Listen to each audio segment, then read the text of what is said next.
بسم اللہ الرحمن الرحیم۔ السلام علیکم ورحمۃ اللہ وبرکاتہ۔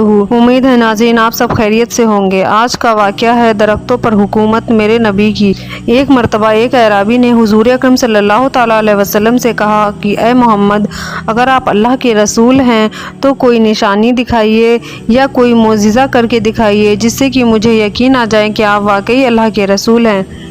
حضور اکرم صلی اللہ تعالیٰ علیہ وسلم نے فرمایا، اچھا لو دیکھو، وہ جو سامنے درخت کھڑا ہے اسے جا کر اتنا کہہ دو کہ تمہیں اللہ کے رسول بلاتے ہیں۔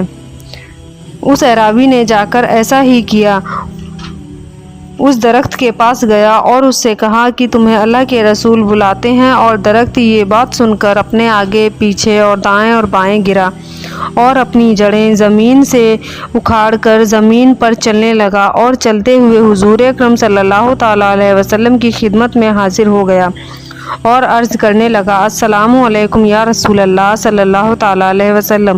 وہ اعرابی حضور سے کہنے لگا، اب اسے حکم دیجئے کہ یہ پھر اپنی جگہ پر چلا جائے۔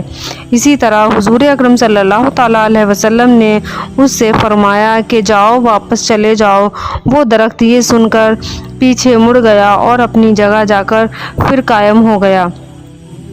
اعرابی یہ معجزہ دیکھ کر مسلمان ہو گیا اور حضور اکرم صلی اللہ تعالیٰ علیہ وسلم کو سجدہ کرنے کی اجازت چاہی تو حضور اکرم صلی اللہ تعالیٰ علیہ وسلم نے سجدہ کرنے سے انکار کر دیا۔ سجدہ کرنا اللہ کے سوا کسی کو جائز نہیں ہے۔ پھر اس نے حضور اکرم صلی اللہ تعالیٰ علیہ وسلم کے پیر مبارک چومنے کی اور ہاتھ مبارک چومنے کی اجازت مانگی۔ حضور اکرم صلی اللہ تعالیٰ علیہ وسلم نے اس کو اجازت دی کہ ہاں یہ جائز ہے، یہ تم کر سکتے ہو۔ ہمارے آقا صلی اللہ تعالیٰ علیہ وسلم کا حکم درختوں پر بھی جاری ہے، اور یہ بھی معلوم ہوا کہ بزرگوں کے ہاتھ پیر چومنے جائز ہیں۔ حضور اکرم صلی اللہ تعالیٰ علیہ وسلم نے سجدہ کرنے سے منع کیا ہے۔ امید ہے آپ کو آج کی ویڈیو پسند آئی ہوگی۔